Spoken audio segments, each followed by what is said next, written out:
You may recall when we work with the distributive law, if we had 5 outside of A plus, or let's make it 2A plus 3, the distributive law said that that 5 has got to be distributed over each of the terms inside the brackets, and so we get 10A plus 15.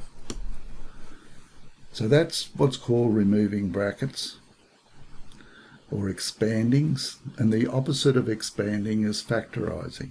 So this is called expanding. When we go from here to here. When we go from here to here, it's called factorising. And the process is not too bad, as long as we remember some basic fundamentals. So we're going to start with 10A plus 15, and we want to factorise. Now write it down as its factors. Two things or more that when multiplied together are going to give us 10A plus 15.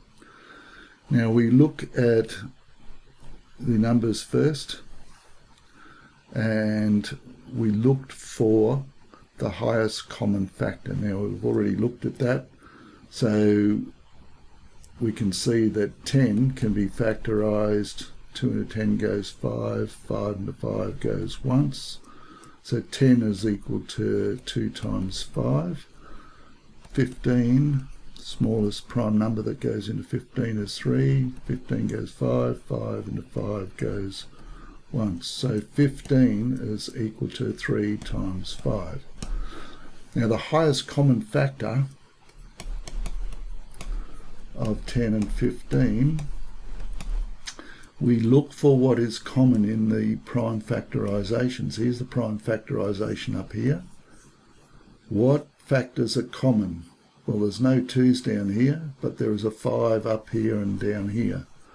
So there's no 3's up here, so the only factor that's common is 5. In other words, the highest number that goes into 10 and 15 is 5. Now that's a trivial example, and most of you would realise just by looking at 10 and 15 that 5 is the highest number, but it's going to get a bit trickier as we go, so I'll do that.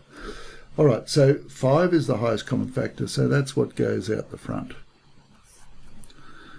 And my next question is to work out what is the first term here, is to say, what have I got to multiply 5 by to get 10A? 5 times what is 10A? Or 5 times 2A? 5 times 2 is 10, and I get the A times the A, so 10A. Bring the sign across. What have I got to multiply 5 by to get 15? And the answer is 3. So we've then gone and check our answer up there. Yes, that's correct.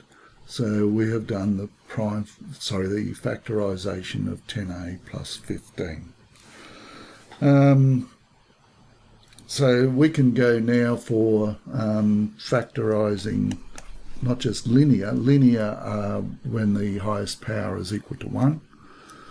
But let's do an example of, say, factorise 3xy squared plus 9xy.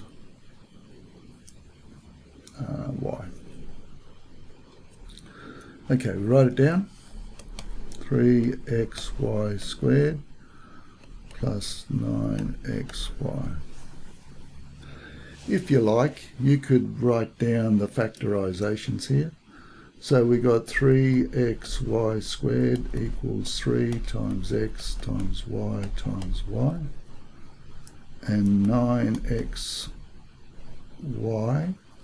is equal to, we can factorise 9 in prime factors, 3 times times x times y. And to find the HCF, highest common factor of 3xy squared and 9xy, let's just scan through both factorizations. Certainly there is a 3 top and bottom, there is an x top and bottom, there is a y top and bottom. So that is common to both factorizations.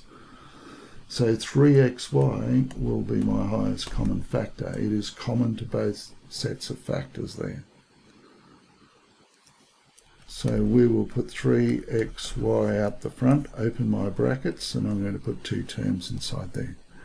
My next step is to say, what have I got to multiply 3xy by to get 3xy squared?